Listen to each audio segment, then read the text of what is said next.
I'm about to expose how this player added 12 miles an hour of EV and shaved off half a second to his 60 time from the other side of the world. I'm gonna break down the whole process and how we were able to achieve this for Dan Price, a player in my program. If you don't know me, I'm Nate Kelly, the founder of Kelly Training, and I run the Close the Gap protocol, which is the program that Dan Price is inside of. And here's a little bit of proof in case you don't believe me.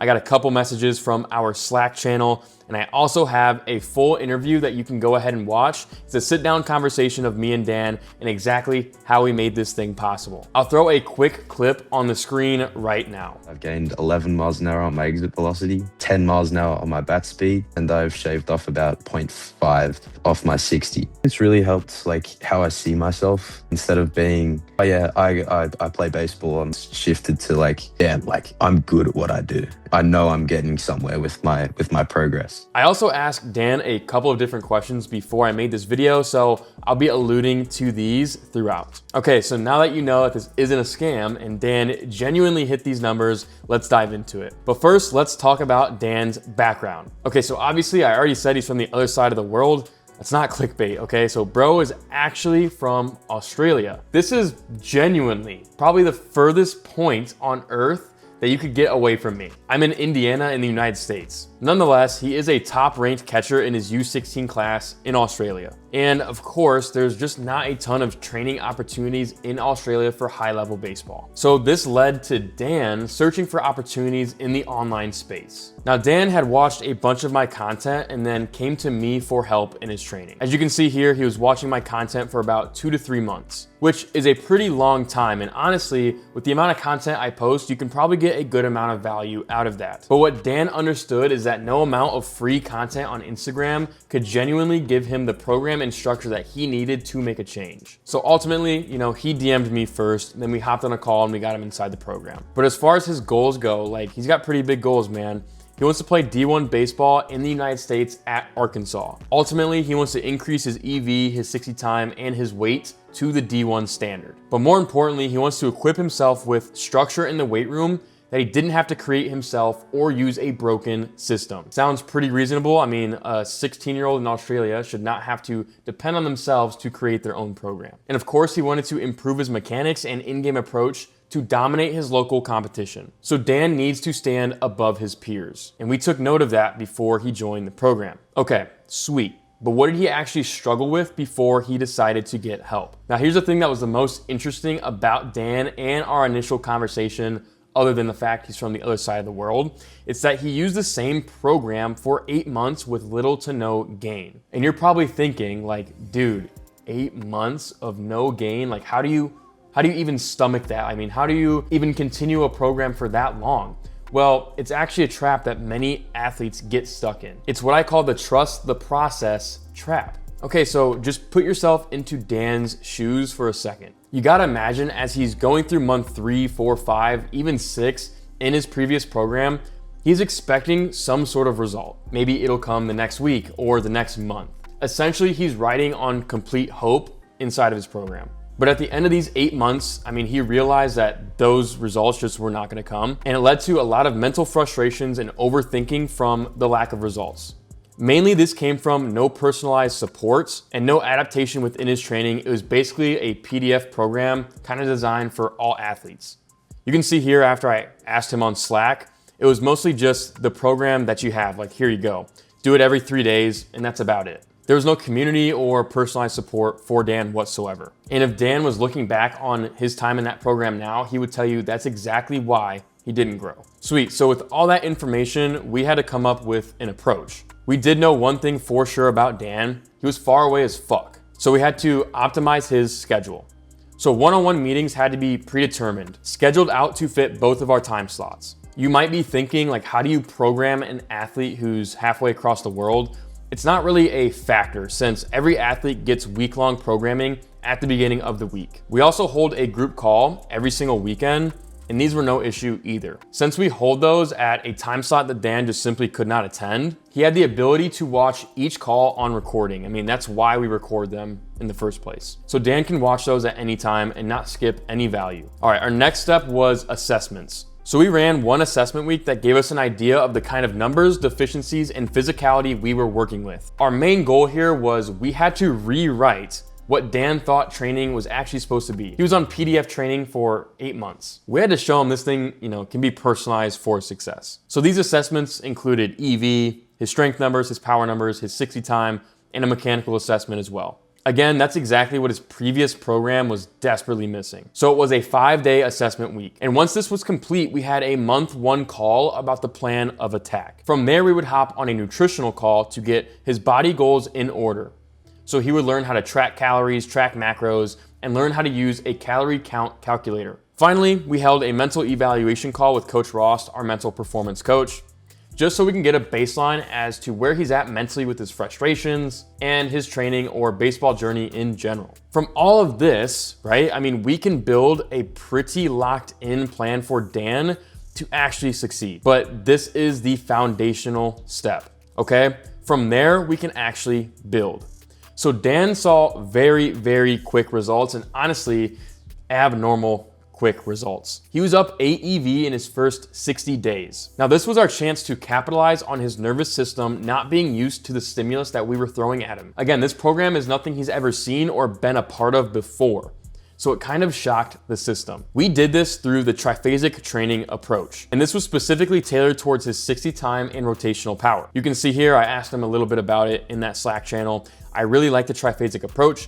It gives me a good pathway to monitor changes, and it's very different in the best way. I'm going to admit right now that the triphasic approach is a very different way to train, but it is the best and most efficient for baseball athletes to improve their physicality. You can see here, he says, when I train, I really influence myself into wanting to push myself, into not doubting that I can do it, and proving that I can do very hard things. So just from the training alone, looks like he's already had a lot of mental gains throughout the process. Okay, so what did month 1 look like for Dan? This is our eccentric training block. So for every single exercise in month 1, he's gonna take 3 to 5 seconds on the way down. This does a few very crucial things. It builds tendon strength and force capacity. This phase is also essential for muscle growth. Now, this is very important because it builds the base underneath, and you have to have this base for the next phases.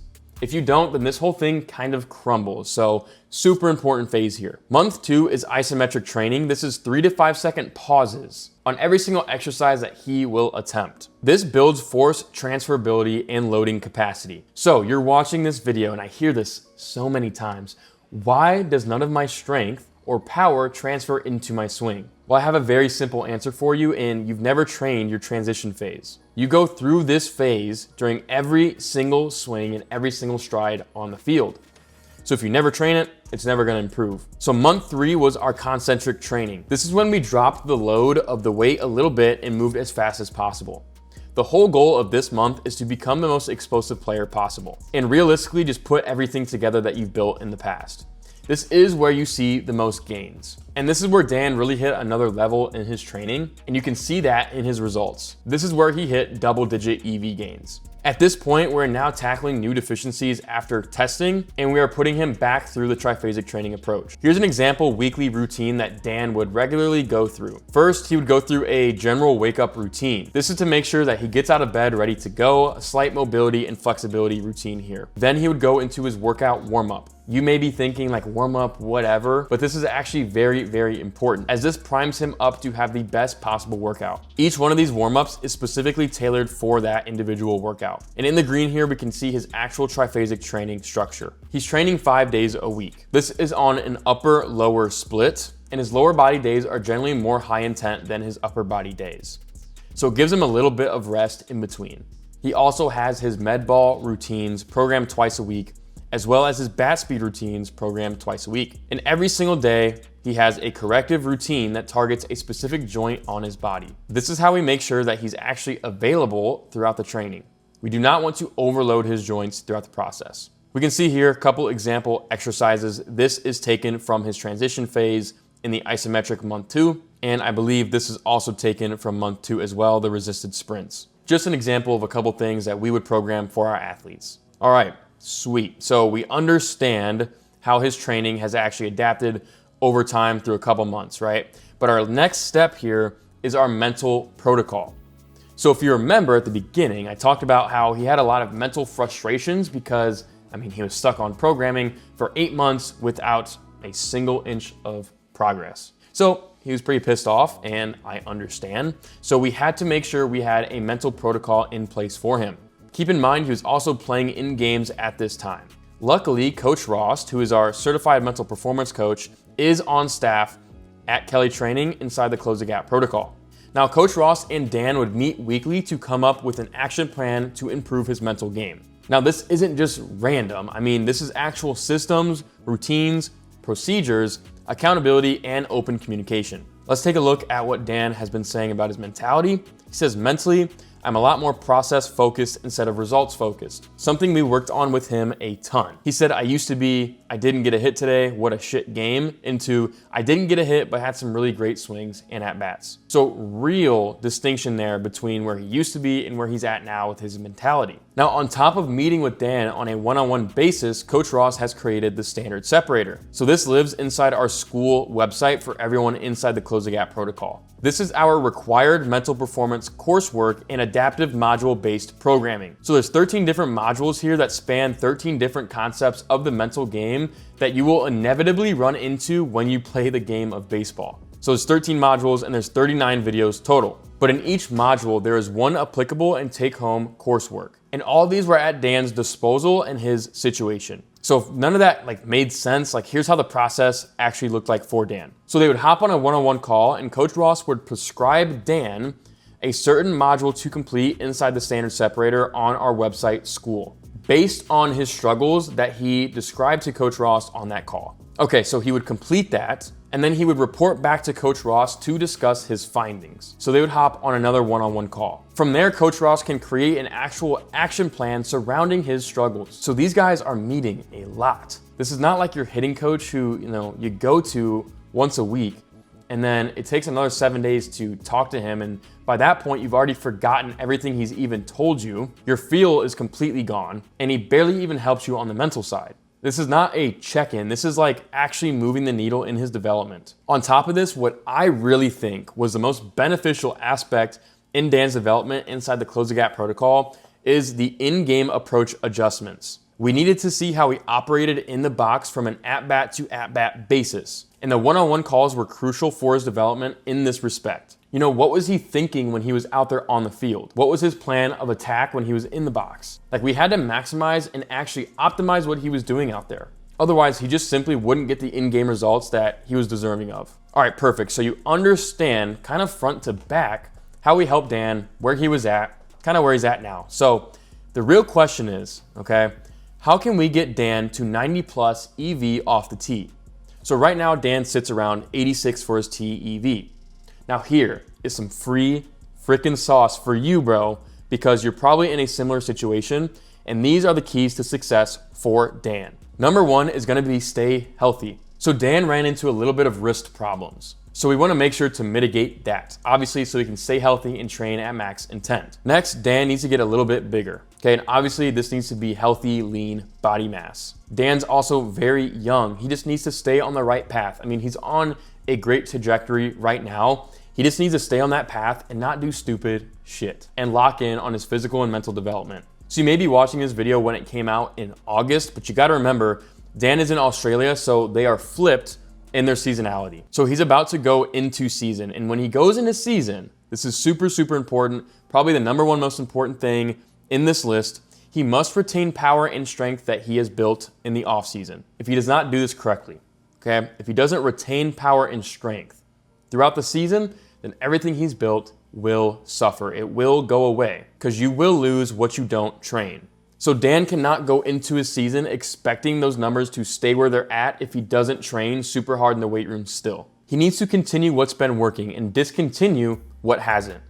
So this could be mechanics, habits, approaches, routines. Sounds simple, but many people struggle at that fact alone. Next, to get a little more technical, we need to get this deadlift to 400 pounds. As you can see here, he's at 350. He'll get there in no time, and he's already increased by 18%. So I'm not really worried about it. I'm just saying he needs to get to 400 pounds. That's how he can optimize his force output. He also needs to get that reverse lunge to 185 pounds, And he's made like staggering increases here. He's already up 80% and he's at 180. So obviously he's gonna get there. Now, how did I get these numbers? Now, 400-pound deadlift should be kind of your goal in general. For reverse lunge, you should be able to put your body weight on the bar for 10 reps on each leg. And we want Dan to be 185 pounds. Ultimately though, he just needs to understand this fact. Like, we've added plus 12 EV this past offseason. I mean, that's pretty spectacular. Like, that's plenty, to be honest. Now it's all about shifting gears and dominating his season.